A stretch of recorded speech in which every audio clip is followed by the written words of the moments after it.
My fiance cheated on me with my father. Update included. Me, 27 male. Fiance, 26 female. Call her L.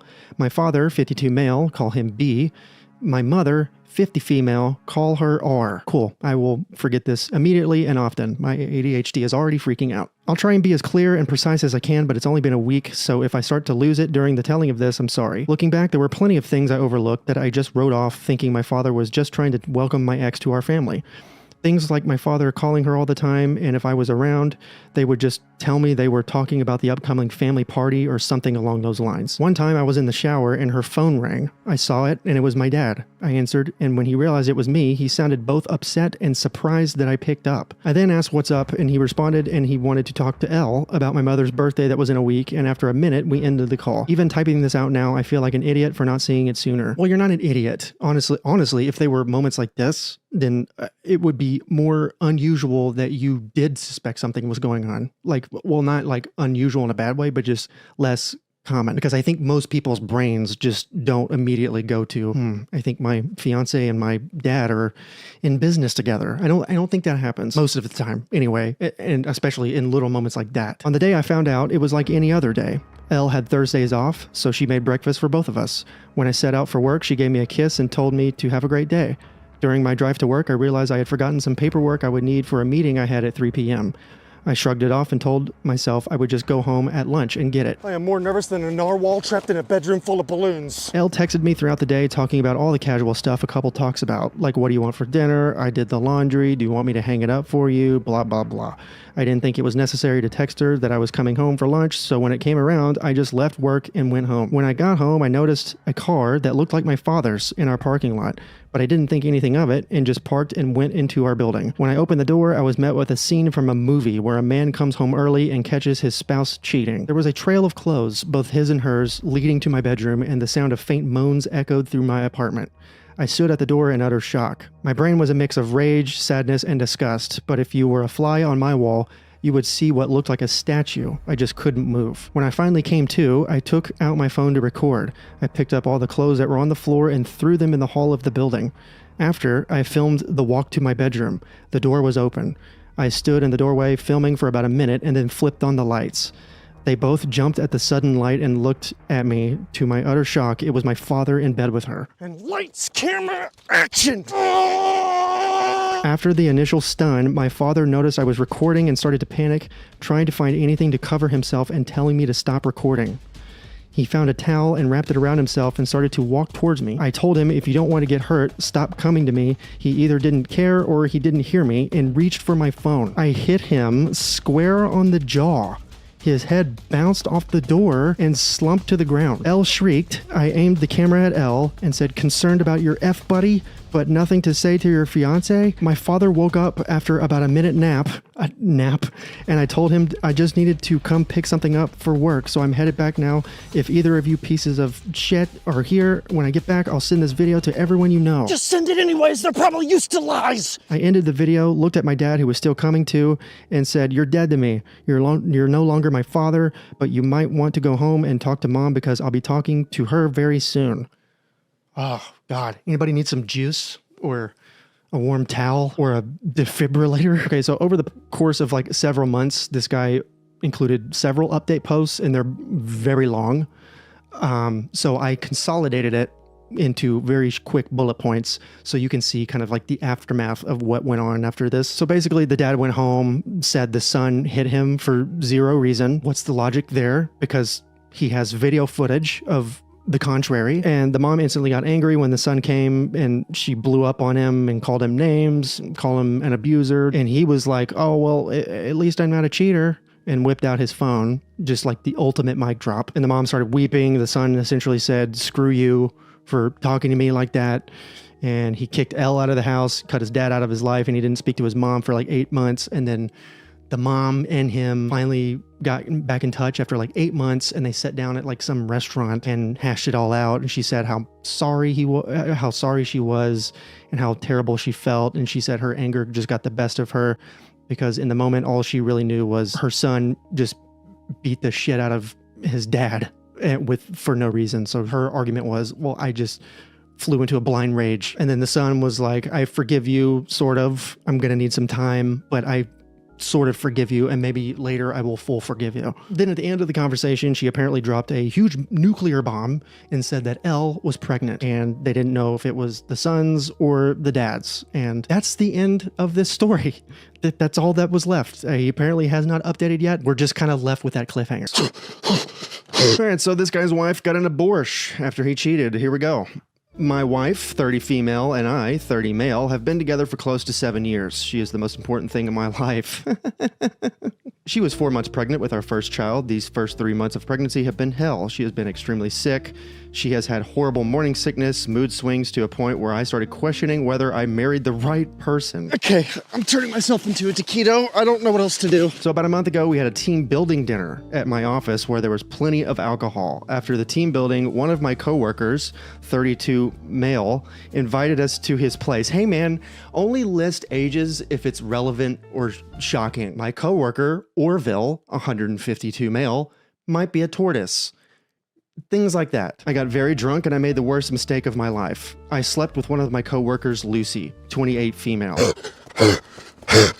I knew immediately that I had made a mistake, so in the morning I told Lucy that it was a mistake and that I love my wife. She's been quiet ever since, and the relationship with my wife has gotten better. The 4th month of the pregnancy has been great. She's back to the happy person that she was before. Everything changed on Tuesday this week when my wife asked me whether it's true that I slept with Lucy, 28 female. You already said her age. Are you on a registry? Is that why you need to keep clarifying this? This sounds like it's written for your parole officer. I admitted immediately and asked who told her. Apparently, Lucy got in touch with my wife and told her everything. I tried to ask for forgiveness, but my wife basically told me that she is not interested in anything I have to say and that she needs time and not to talk to her. Yesterday, she went to work as usual, and I thought maybe she would forgive me. Today, when I woke up to go to work, she was not at home. I got worried because she was not picking up my calls. Her best friend brought her home and immediately left. I asked her friend what's wrong, and she just said that I should ask my wife, which I did. I'm more frustrated than a carrier pigeon trying to send an email. You had to ask what's wrong? She told me that she is done with our marriage. I need to look for a place to live for the next 1 year as we apply for divorce. I asked, what about our child? And she said that she will give me the address of the hospital she went to so that I can get the fetus. Good. Put it in a lava lamp on his nightstand. You ain't turning that shit on. I can guarantee you that. You're gonna be reading in the dark from now on. Tried asking more questions, but she told me that she is tired and in pain and to leave her alone, that I should tell her when I plan on moving out. How do I solve this, please? I know that I made a mistake by sleeping with my coworker, but I don't think that I can live without my wife. Is there any way that I could fix this? It hurts because I feel like she aborted the child to get back at me. How can I fix our relationship? How do I move on from this? I think you'll be all right. You almost dumped her because she had a case of the Gerber baby grumpies, so you're fine. I think you're more concerned about stopping the embarrassment of it all, and being forgiven is like the quickest way through it. You're gonna have to sit through your feelings, which I understand. I'm still learning how to sit with my feelings. It sucks, but you deserve it. You deserve to put that emotional dunce cap on your head and think about what you've done. Moving on. My husband has a second family. Update included. Tiptoe through the tulips. The ultimate cliche has happened in my life and I'm absolutely broken. My husband, my rock, has been having an affair for over 17 years. We have been married for over 25 years. We have 3 beautiful children, 2 in college and 1 who still lives at home. But turns out he's had another set this entire time. By the window, that's where I'll be. My husband is an insurance broker. He has multiple branches over the country, which he spends week on, week off. Turns out, on his week off, he's been with his other family in Albuquerque, where his other branch is. He's got a fiance whom he has 2 kids with, both in their early teens. I found out when I went to make a new Facebook account, and when I searched my husband's first name, another profile with another last name popped up. And through that profile were the links to his fiance's and his other kids' Facebooks. Dude, you used your same name? You didn't even try to disguise like the... Oh, you poor dipshit. My husband is currently with said family, and I know it's him because his most recent photo is a photo of him and that other family eating dinner. Among those photos were photos of him kissing the girl and him being fatherly with kids who look nearly identical to my husband. I am absolutely broken. Almost every part of me wants to scream in his face and reprimand him for ruining my life, but another part of me wants to pretend to be ignorant and let it be, because our life is peaceful, he's good with our kids, he's the main source of financial income, he's loving, but he's also all those other things to another family. Not only would I be tearing a gaping hole into my family, I'd be opening up a vortex for them too. Look, I'm just a stranger who has no idea about this level of pain, but you are not the vortex. He's the vortex. He's the one who started all this. You telling them would just be opening up a streamline of honesty that's probably desperately needed. But honestly, it might be better for you to tell them so that they can have their mother to grieve with. Because what if they found this out on Facebook alone? Again, though, I don't know what I'm talking about. So my heart is in shambles. I've never cried so much in my life. My youngest son is currently on a graduation trip with friends, and I'm alone till my lying, cheating bastard husband comes home.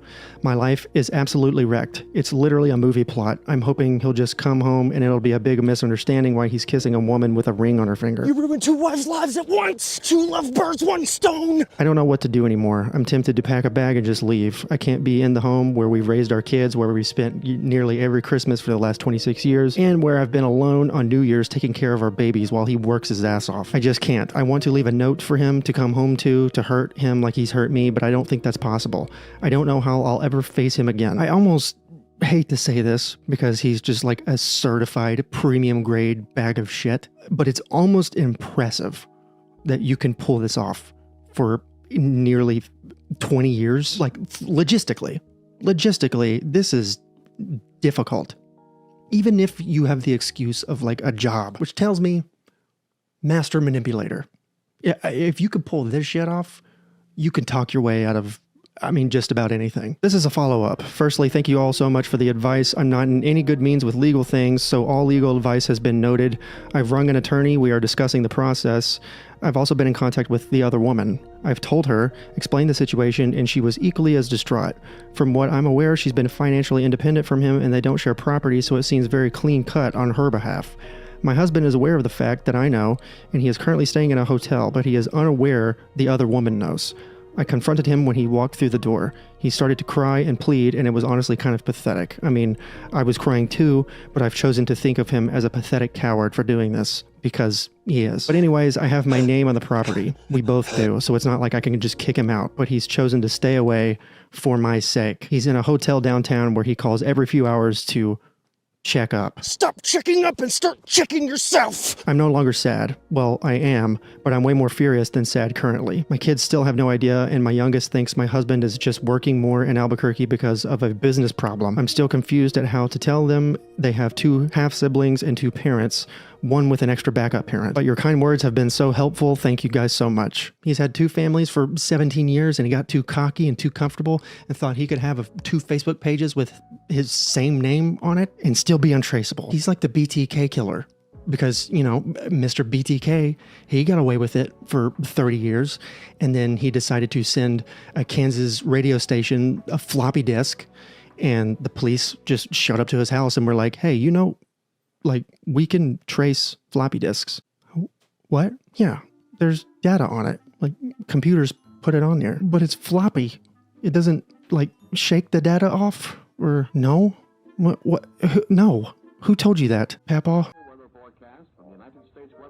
Well, like floppy disks, Facebook has data too, so good luck finding a third family. AITAH for ending an 8-year friendship after my cameras recorded her in my home when I was out of town. Okay. My hamstrings are so tight you could pluck them on a harp. No, you are not. Your friend is a psychopath. Next story, moving on. I'm kidding. Maybe your friend has a reason, like there's a trapped child in there. I don't know. Backstory. My friend and I met when I was her hairstylist. Then we realized that we only lived about 6 blocks apart. Due in part to the proximity, we became very close, and she would stop by 3 or more times a week. We enjoyed a lot of the same crafts, and we had a mutual love of plants, so we often worked together in my yard or hung out by my fire pit.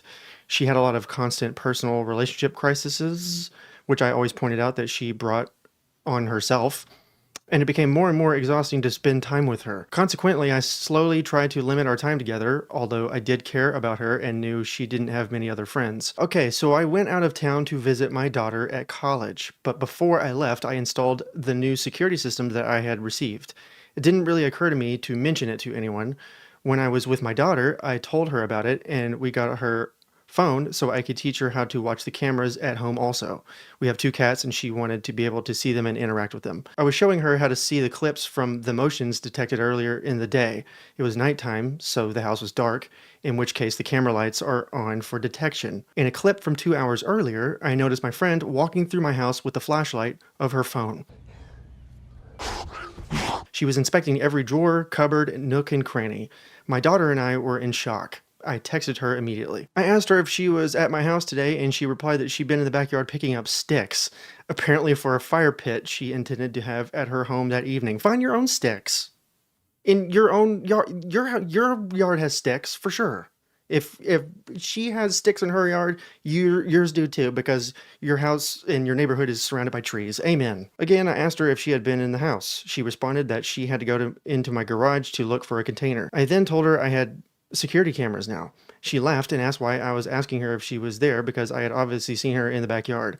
She had no clue that I had also installed them in the house.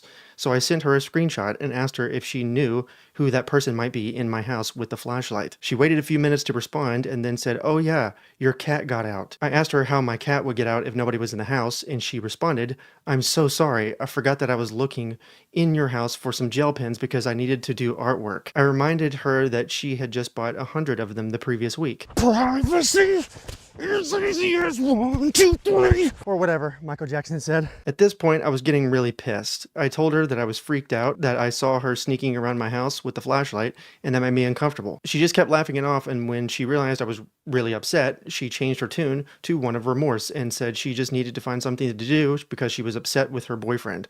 I told her that I didn't think I could spend time with her anymore because I had spent years trying to teach her about boundaries, and our friendship was beginning to exhaust me. So I was telling the story to the guy that rents my basement, and he said that she is at my house every time I'm out of town. He was used to seeing her around, so he thought maybe I had asked her to do something there. 2 weeks later, she texted and needed relationship advice and acted like, since we were so close, it should not be a big deal.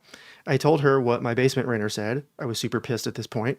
She became very offended and said it was nobody else's business and I should not have told anybody about it. I told her our friendship was definitely over and to not contact me again. I told her that I was removing myself from toxic people. Later, I was talking to one of my other friends, also a client, about it, and they kind of made me feel like I was not a very good friend, because I needed to have a talk with her and forgive her. They said that people make mistakes and I need to be forgiven. She should get another chance. Oh my God, who are your friends? Jewel thieves? Check their pockets. There might be some rubies in there. Huh? You guys smell that? I smell an accomplice. Since she was exhausting me anyway, I just can't bring myself to want to have anything to do with her. AITA. P.S. She did not have a key. I always lock my back garage door. Lesson learned. This kind of hits home. When I was in high school, I had a couple of friends who just consistently took advantage of me and made me feel like crap and just treated me very poorly, and I excused everything pretty much and just accepted way too many apologies, and I haven't hung out with them in 8 years probably for this very reason, but I didn't unfollow them or stop responding to any texts until probably last year. So it took me 14 years and a therapist telling me that maybe I should have some boundaries for myself and stop allowing people like this to, be in my life. Boundaries. It's something that I struggle with, and I think that's what is going on with this person. I've learned that when you are like this, manipulative people can sense it better than anyone because they are always looking for it. This person has 2 people like this in their life because they both think that this kind of behavior is acceptable, which tells me that both of them are doing similar things or they're working together to get into her house. So I would say, no, you are not the a-hole and you should stop being around folks like this. AITAH for just refusing to cook for my wife at this point. Oh boy. I am 39 and male. My wife, Jennifer, is 37. We've been married for 8 years and we have 2 children. I work full time and Jennifer is a stay-at-home mother. She's a wonderful mother to our children, but one thing that she does not like to do is cook. This works out just fine for me as I generally get off by 4:30 and I happen to be a phenomenal cook. My father was a chef and I've been cooking since I was 10 years old. I also worked as a line cook for several years. Virtually everyone loves my cooking. When we have company, it gets rave reviews. Our children always ask for seconds. I put a lot into it and I take pride in my cooking skills. The one person who doesn't like it is Jennifer. She complains endlessly. Too salty, too much pepper, this is undercooked. She also backseat cooks a lot, where I'll be in the kitchen making something and she won't shut up about what I should be doing differently. The worst part, though, is that she'll frequently insult my cooking and then go get garbage like a Hot Pocket or a frozen dinner from the freezer. Well, have fun with that. You're either going to bite into a pizza glacier or a toaster coil. Last Wednesday, I made a Salisbury steak with mushroom gravy, cream cheese, mashed potatoes, and roasted asparagus.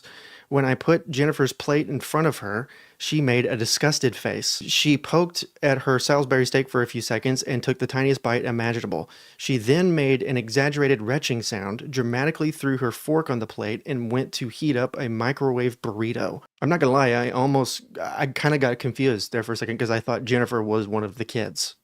Like, I'm not even kidding. I'm not even making a joke. I actually thought for a split second she was one of the children because this is toddler behavior. She's about to be eating dino nuggets and a brownie here in a second. I just snapped. I didn't say anything at the time because our children were there, but I was completely done. The next day, I made teriyaki bowls with broccoli. Jennifer sat at the table waiting for hers, and I informed her that I was done cooking for her. When she asked why, I told her it's a waste of food and that she should just go have a Hot Pocket. Jennifer is furious that I won't cook for her, and she says that instead of giving up, I should try a bit harder. Maybe you should replace your suggestions with some... Maybe you should replace your suggestions with some silence, Jennifer! He's a chef. What do you want him to do? Put on a silly hat and just passionately grind pepper harder? Just... silly goose stuff. I think she should just subsist on whatever microwavable slop she likes and stop complaining. Did I escalate too much here? Okay, before we get into the update, no, I don't think you're the a-hole here. I think you're under the pressure of consistent and senseless criticism. I think too much water will make any levee break. And you have children eating the Salisbury steak and asparagus, by the way. Do you know how crazy and incredible that is? Kids will eat a booger before they eat something like this. This food has to be immaculate. So, I am with you, sir. The last month has been really eye-opening for me. I had long ago noticed that Jennifer was highly critical of my cooking, but over this time, I've come to realize that she's really critical of just about everything I do. For example, 2 weeks ago, I was walking outside with her. I'm pigeon-toed and have been since I was a baby, although it's a lot better now. Jennifer asked why I was walking with my toes slightly pointed in, and when I explained to her that I'm pigeon-toed, she responded in an exasperated tone. Why don't you just try walking with your feet straight? Oh, you have ADHD? Maybe you should try focusing. Oh. Yes, thank you. My literal bone issue was just magically cured by your advice. I never realized that the problem to do something I have suffered for nearly 40 years was staring me right in the face. At least now, if I ever get cancer, I can just get rid of it by deciding not to have cancer. You see, I never really noticed how critical she is towards me on virtually everything I do. She's just more forward about my cooking. For example, when she walks into my home office, she always scrunches up her face in this really displeased way. I don't think she likes the interior, which I designed, because she wants nothing but white and gray in every room in the house. Jennifer, you would love my doctor's office. Eggshell white walls, sick people, abstract paintings of nothing. Whenever I try to do the laundry, she'll hear me open the washing machine door and beeline over to backseat me through the whole process. This is coming from a woman who once ruined a $1,500 suit of mine because she thought bleach would be the perfect stain remover, by the way. When I was explaining an issue I had with my colleague to her, she took my colleague's side despite her being objectively in the wrong from an industry standpoint. My wife was adamant, though. I must have been the one to screw things up. I'm honestly just exhausted. The criticism of my cooking was the worst, yes, but it really just overshadowed everything else she always found fault with me on. I tried to have a conversation with her, and naturally she denied doing anything of the sort, denied ever being rude to me, and even denied retching at my food. She actually tried to gaslight me here. She kept asking me questions like, when did I do that? Tell me the date. Then she called me a hypocrite for being critical of her, hijacked the conversation, and eventually stonewalled me. Stonewall? This is a weird time to bring up her interior design choices again. Boom roasted. Enjoy. Enjoy it. I've come to realize that I don't really like my wife anymore. She's just a negative person. It makes me sad, but in the next few days, I'm going to ask her for a divorce. Don't ask. Just say that's what you're going to do. That's what you're doing. You don't have to ask. She's not going to like it, but I've come to realize that when she walks in a room I'm in, I get anxious about what she's going to say to me. Thank you for all your comments. I also apologize if this was long-winded. My marriage is falling apart and I'm not in the best headspace right now. Yeah, I have loved ones who are constantly criticized by their significant others like this, and I've seen the long-term effects. And not only is it very draining, of course, but it just destroys your confidence and it makes you very defensive. Like, you'll snap at people over nothing. Like, you'll be at work and somebody will be like, hey, excuse me, do you mind making the font on this photocopy a bit larger? My client cannot see very well. And you'll be like, maybe your client should try LASIK, Loretta. Just you know. But anyway, you never want to see Reddit stories end like this. You know, partners are supposed to lift you up. But if you're getting nothing but the opposite for years on end, maybe divorce is for the best.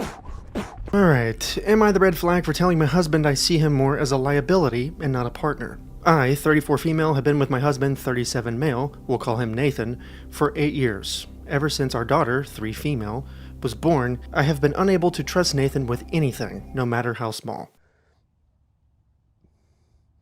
Background context. When I was 19, a semi-truck driver fell asleep at the wheel and turned my car into scrap metal, with me inside it. I have enough metal holding me together that I light up a Christmas tree for TSA, and I'm physically impaired on good days and bad days. I used a portion of my settlement check to buy a house outright and have it retrofitted to accommodate my needs, as I'll eventually require a wheelchair. I work in software development as it's fun, and nobody cares if I work from bed on bad days. My husband has not worked in 5 years, which has been fine until our daughter was born. Between the settlement money, a paid-off house, and my salary, I enjoyed having him here with me. He contributed by handling most of the domestics. We pay for a weekly cleaner with monthly deep cleaning because it gives us more time together. Ever since our daughter was born, it was like a light switch turned off in his head. Okay. Here we go. Don't ask why I'm pulling up my pants. I don't know. Maybe my subconscious thinks that I'll need more hip support when I start gyrating in anger. For our daughter, he would buy the wrong size diapers, not fully mixed bottles, put diapers on backwards, leave out poop-covered wipes, forget to latch cabinets. This past week, he has gone to the store 3 times because he keeps coming home with the wrong size socks and shoes for her.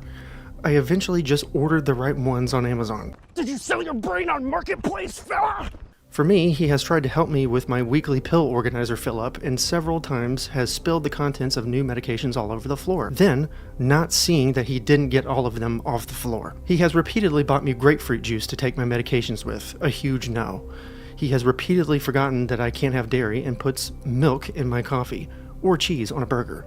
He has broken so many things of mine from being careless. He shattered my laptop because it slipped out of his hand when he tried to pack it up for a trip. Even after I said I would pack my own electronics. He is more out of sorts than a screen door in a submarine. We've lost so many spoons and forks to the disposal. He tried to replace the head gasket in my car and over-torqued the engine bolt, which shattered inside the block in 2 different shops, said they couldn't repair it. We ended up getting a new vehicle because a replacement engine would have cost $11,000. A week later, he crashed the new car into the garage because he thought he'd pressed the brakes, not the accelerator. His elevator's stuck between floors. His gears are turning, but nothing's grinding. He wanted to do TikToks and streaming as a hobby. I supported him initially, but I quickly noticed a pattern. Anything regarding our daughter or me, he was sloppy and careless. He never whoopsed his own stuff. He would build entire sets to stream or make videos with in the garage and leave his brain in the garage. Yeah, you know that streaming setup is immaculate. It looks like a NASA mission control room. He could have a Martian DoorDash him a po' boy with its mind on this thing. It came to a head 4 nights ago. He streamed himself building a new set piece, 9 hours straight. Meanwhile, I worked, clocked out early to pick up our daughter from summer camp, cooked and fed for both of us, got her ready for bed, and he came out to help and put her to bed. I let him know that I needed to get some work done and would be in my office, and I asked him to take the trash out. He said he would. 2 hours later, I left my office and the house felt really warm. He had taken the trash out, but left our front door partially open, and was back in the garage with his game volume really loud. I panicked since our daughter was able to get out of bed, and thankfully she was sound asleep. But she could have easily toddled right out of the house and he wouldn't have noticed. Then I noticed a stovetop burner was on. Jesus, dude. With a small pot on it with nothing inside. I didn't use the stove for cooking that night. Guy! Hey, guy! I popped my head into the garage and said, "Hey, I need you for a minute." I informed him of the door situation and he responded, "I thought I locked it." We checked the camera and no, he did not. I asked about the burner being on and he said he was planning to make ramen and forgot.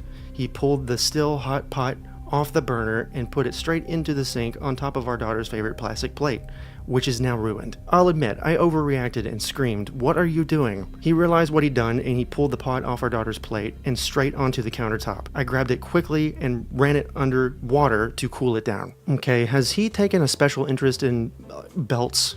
lately? Or like when you go into the garage to take his bowl back to the dishwasher, is the spoon hotter and dirtier than it should be? Or when you notice the track marks on his arm and you call him out on it, he just says does he just say they're spider bites? I think I'm being very clear in what I'm asking here. I told him I couldn't deal with him tonight. I told him I was taking my meds and going to sleep. He got a cup from the cupboard and set it straight onto the burner that had been on. I hit my limit. I started crying. He kept saying that it was fine. Things happen. It's just an accident. He's had a rough day from streaming. He's just tired. Why am I crying? It's just a cup. We can replace it. The anger hit and I said, it's because I have a liability and not a partner. He said, what the fuck does that mean? I screamed that it's because I can't trust him to do anything, that I'm always having to watch him like a child, always having to bear the cost of his mistakes, that every time I get careless and think I can trust him to be an adult, I'm always the one getting fucked over. I then said, I can't see you as a partner anymore. You're just another liability in my checkbook. He immediately stormed out of the kitchen and went to bed.